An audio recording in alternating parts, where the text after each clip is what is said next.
invité, Bob Toumba Matamba, économiste, industriel, essayiste, est l'auteur d'ouvrages relatifs à la problématique du développement de la République démocratique du Congo. Il répond à nos questions.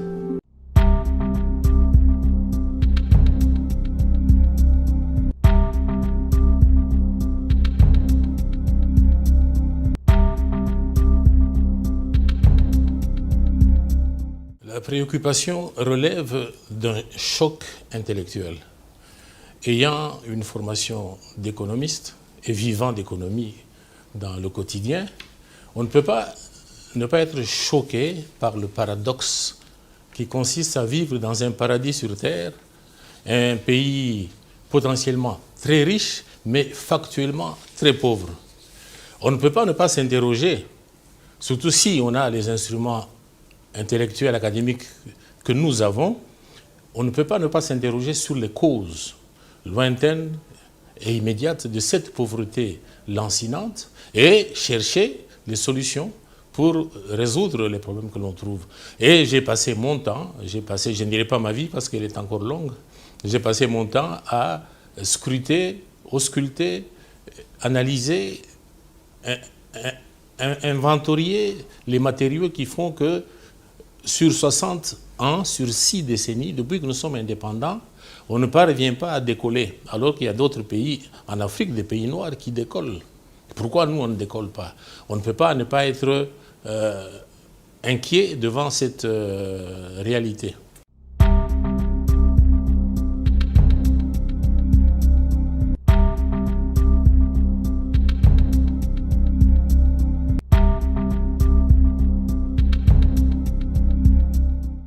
D'abord, il faut dire que mon discours n'a rien de politique. Je ne suis ni politicien ni politologue, je ne suis qu'économiste.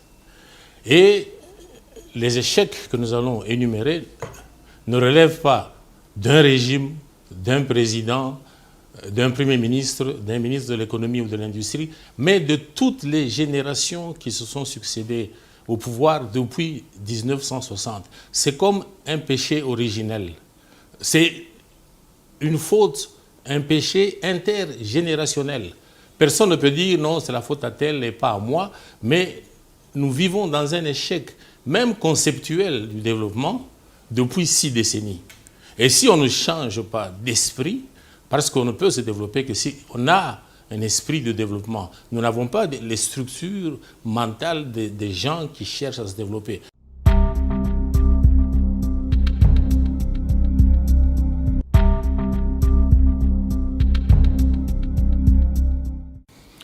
Je vais d'abord donner une première série de chiffres. Comme ça, les gens comprennent, chiffres à l'appui, pourquoi nous sommes dans une descente en enfer. Je donne par exemple un cas parmi d'autres. Nous avons un tissu industriel. Je vais vous donner l'évolution sur 60 ans de ce tissu industriel.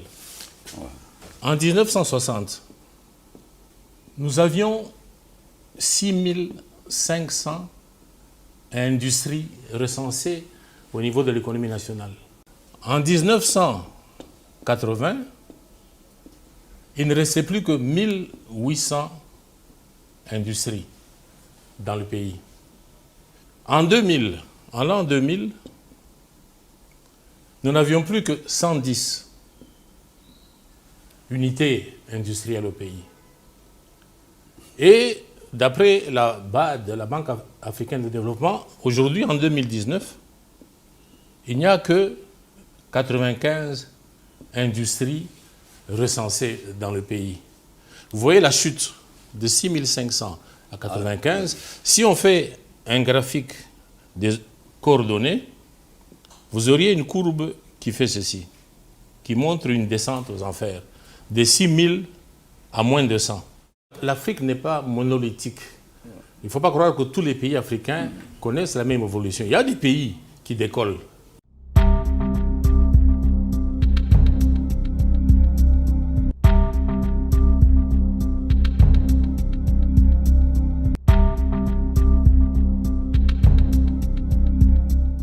Je vais vous donner un petit exemple. En 1960, si je prends 3 pays la RDC, la République centrafricaine et le Botswana, si on regarde le pouvoir d'achat du citoyen de ces trois pays en 1960, ils avaient chacun $1,10 pour vivre par jour. On était au même niveau de développement. Trois pays africains noirs, donc, au cœur de l'Afrique, dans la zone bantoue. Parce que si on compare avec un pays au nord, on va dire non, ce n'est pas les mêmes populations, ce n'est pas les mêmes mentalités, ce n'est pas les mêmes cultures. Je prends des gens qui baignent dans la même philosophie. Aujourd'hui, en 2019, la République démocratique du Congo, le revenu par tête d'habitant par jour n'a jamais dépassé $2 depuis 1960. On vacille autour de $1,50. Pour avoir $2 par jour, par jour habitant, il faut faire, il y a 365 jours dans l'année, fois 2, il faut avoir un PIB par tête d'habitant par an de 730. Et nous avons toujours navigué entre 400 et moins de 700. On n'a jamais même atteint 700, mais jamais 730 pour avoir $2 par jour. On vivote autour de 1,5. Si on devait faire un graphique, la RDC n'est jamais arrivée à $2. Jamais en 60 ans. Par contre, la RCA est partie de 1,10. Aujourd'hui, ils ont divisé par 2 leur pouvoir d'achat. Ils sont à 50 cents par jour. Et le Botswana, qui était à 1,10, comme nous tous, ils sont à $20 par jour par tête d'habitant.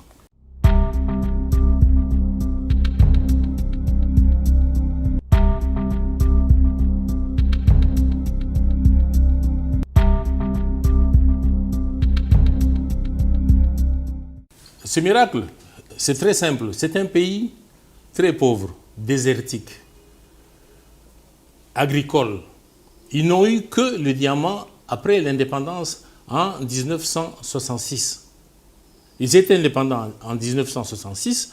L'année après, ils ont découvert le diamant, mais ils gèrent cette ressource naturelle avec tellement de sagesse que, de 1, ils ont grimpé à 20 et ils consacrent ça à la santé, à l'éducation. Au Botswana, tout élève, tout étudiant est financé par l'État. Vous étudiez en Russie, on vous suit, on paye votre école.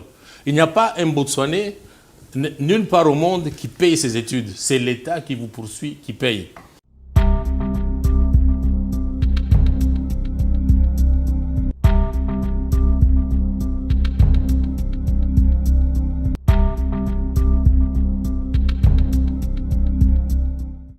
Et quel est le traitement que nous réservons au diamant congolais depuis 100 ans? On le lave sommairement au pays et puis on l'exporte à Anvers pour le tailler et le vendre. Au Botswana, ils ont découvert le diamant en 1967. Très loin après nous. Dès le premier carat, d'abord, quand ils ont découvert le diamant, la De Beers, qui est l'opérateur voisin d'Afrique du Sud, qui est spécialisé dans les diamants, a dit « Ah non, nous venons pour vous aider à exploiter. » Messieurs, vous venez à une condition. Vous ne payez rien, mais tout ce que vous extrayez, la moitié pour vous, la moitié pour nous. Le tout premier diamant récolté au Botswana, depuis le tout premier, il est lavé, taillé, vendu sur place. Et tu ne peux pas acheter le diamant du Botswana ailleurs qu'au Botswana. Ça signifie que eux, dès le premier jour, ils ont eu une approche économique différente de la nôtre. Nous, ça fait 100 ans, on enrichit. Parce que quand vous avez un actif naturel, vous ne savez pas le traiter, vous confiez au voisin qui, lui, a le know-how, le savoir-faire, pour le transformer en produit commerçable et consommable, c'est lui qui s'enrichit, c'est lui que vous enrichissez. Parce que la valeur ajoutée, la plus-value se trouve dans le travail, pas dans la possession. Vous avez un diamant, vous ne savez pas, même pas le nettoyer. Vous n'êtes pas riche, vous me le donnez pour que moi je le nettoie pour vous. Quand je vais vous le revendre, vous ne saurez pas le racheter. On aurait pu avoir une école depuis longtemps de bijouterie.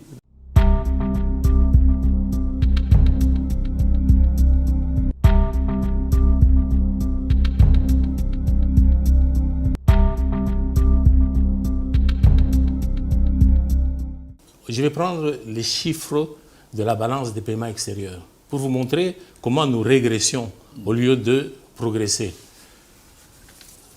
Si je prends les deux continents, l'Afrique et l'Asie, en 1960, nous étions au même niveau de développement, c'est-à-dire que nous avions l'habitude d'exporter 80% de produits bruts contre 20% de produits raffinés. Ça, c'est l'Afrique, l'Asie, mêmement, 80 sur 20. En 2019, l'Asie a réduit ses exportations brutes à 60% de la balance. Et ils ont doublé la part manufacturée, 40%. Ça s'appelle un progrès. Ça signifie quoi? Ils ont domestiqué l'industrialisation. Au lieu d'envoyer au Nord, qui était leur chef politique hier, ils ont dit non, on va domestiquer la valeur ajoutée, on va transformer nous-mêmes. Parce que la richesse, c'est dans le travail, dans la transformation. Par contre, nous, 60 ans après, aujourd'hui, nous exportons pour 95% de produits bruts et on n'exporte que plus que 5% de produits manufacturés.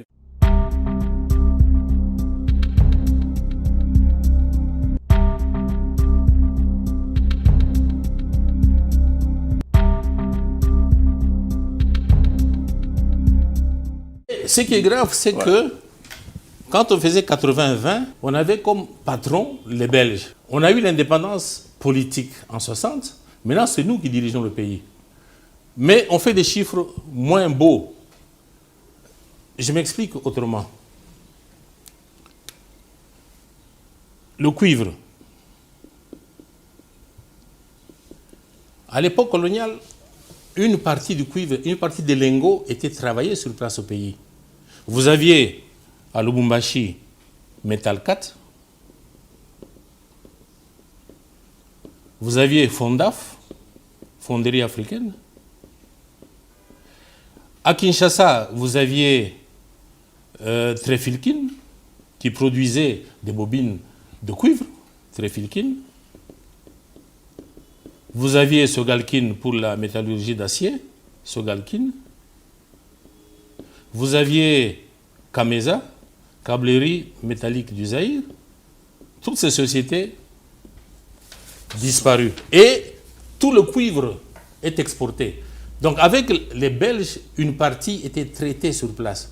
Mais avec nous, Congolais, plus rien n'est traité sur place. Au contraire, si vous allez sur l'avenue du commerce, vous allez voir des bobines de cuivre importées du Sénégal. C'est écrit câblerie du Sénégal. Or, le Sénégal ne produit pas de cuivre. Ça signifie que le Sénégal a eu l'intelligence d'acheter, ou je ne sais pas, je n'ai pas eu le temps d'aller faire une enquête parce que ça coûte, et il faut payer les billets, il faut aller séjourner. Ils importent des lingots de cuivre, ils transforment en bobines de cuivre et ils expédient au Congo.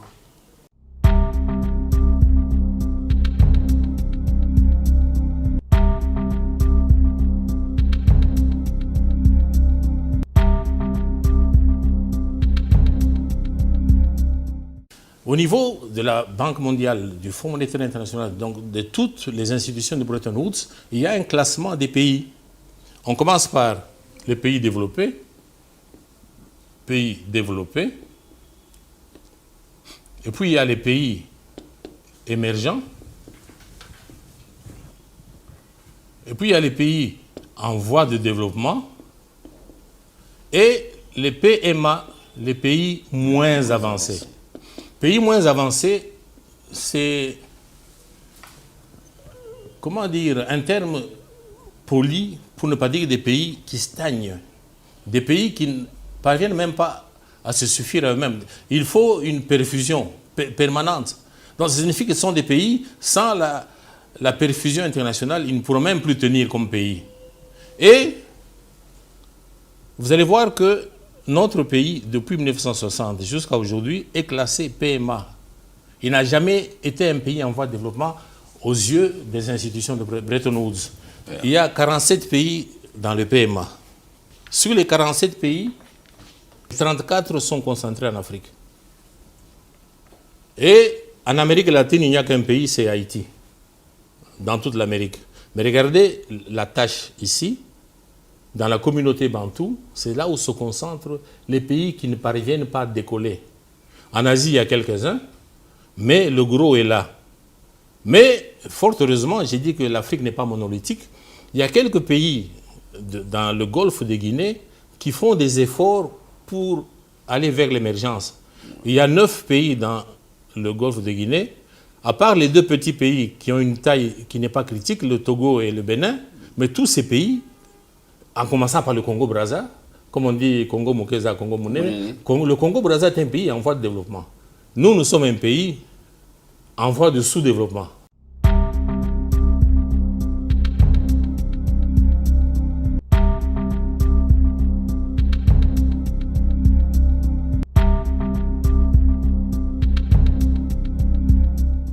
Donc, il y a un problème je dirais, de choc culturel. Nous avons le culte de l'aîné qui se transpose en politique en culte de l'autorité. Ce que le chef dit, il faut le faire. Le développement ne peut pas venir s'il n'y a pas échange d'idées. Nous n'avons pas la culture du débat des idées. C'est du choc des idées que jaillit la lumière. Nous avons une philosophie qui nous pousse à des consensus. Il faut la culture du débat qui n'est pas encore entrée dans nos mœurs. Et nous avons malheureusement une carence de management.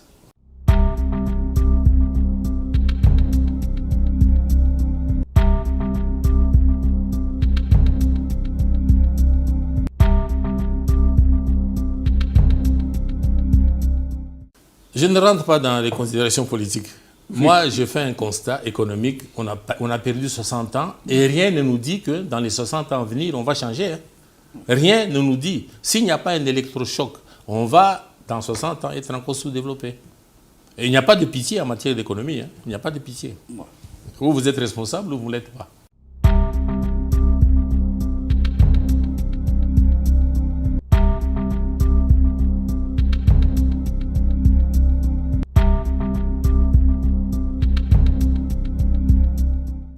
Si on fait un classement des pays qui sont les mieux dotés en ressources naturelles, le pays le plus doté, qui a presque tout, c'est la Russie. C'est très simple, la Russie est 4 fois plus grande que la RDC, 10 millions de kilomètres carrés. Ils ont tout ce que nous avons, ils ont le cuivre, ils ont le diamant, ils ont le pétrole. Nous avons aussi tout ça, mais nous sommes les deuxièmes au plan mondial. Après la Russie, c'est nous. Mais comment ça se fait qu'un pays qui est le deuxième en dotation de ressources naturelles végète? Est-ce que quand vous voyez les Congolais, on dit « Ah, nous sommes riches ». Il y a des expressions qui sont passées dans le langage et qui endorment les gens. On vous dira « Ah, Moïse Katumbi, le gouverneur de la riche province du Katanga ». Mais quand vous allez au Katanga, vous vous mettez dans la rue, vous regardez les Katangais, est-ce qu'ils sont riches? Quand vous voyez comment ils sont habillés, quand vous voyez comment ils sont chaussés, vous allez en Boujima et vous voyez les Balouba qui sont dans les diamants. Tu as même pitié. Ils sont presque torse nus, ils sont en haillons, mais on dit non, c'est la capitale mondiale du diamant. Vous savez que la Russie, qui produit autant de cuivre que nous, il n'y a pas un kilo qui sort de la Russie. Tout est mangé sur place, transformé. Et même ils rachètent, d'ailleurs, même de chez nous, ils rachètent surtout de Chili, qui est le premier pays producteur de cuivre au monde. Ça signifie que quand vous avez une ressource naturelle, l'attitude la plus bête, c'est de la donner aux voisins pour transformation. Ça signifie que vous n'avez pas de quotient intellectuel. Et si vous le faites, la Gécamine produit le cuivre depuis 1906, si je ne me trompe pas. Aujourd'hui, ça fait plus de 100 ans. Mais il faut chaque fois que le cuivre sorte à Yaoboken. Et on ne s'est jamais remis en question. Si vous ne vous remettez pas en question, vous n'allez jamais vous développer. Pendant 100 ans, vous sortez le cuivre, vous l'amenez à Hoboken. Quand les Belges étaient là, c'est ce qu'on faisait. Le Belge est parti, on continue la même pratique. Ça signifie qu'on continue avec un schéma économique colonial alors que nous sommes souverains. Mais on garde le schéma économique colonial. Il y a le ministère de l'économie depuis 60, il y a le ministère de l'industrie. Mais on ne s'est jamais remis en question. Pourquoi est-ce que depuis l'époque coloniale jusqu'à aujourd'hui, jusqu'à maintenant et jusqu'à demain, on doit envoyer notre cuivre en raffinerie à Hoboken. Pourquoi? Pourquoi? C'est le mental qui est sous-développé. On doit se remettre en... Pourquoi on a ce comportement esclavagiste? C'est de la servitude économique. Nous sommes indépendants depuis 60, mais nous sommes dans la servitude économique depuis 60.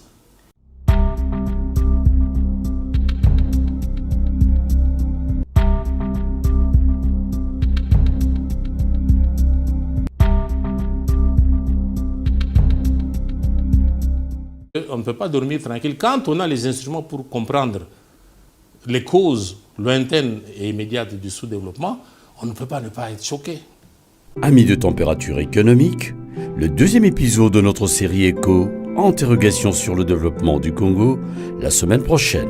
Au revoir.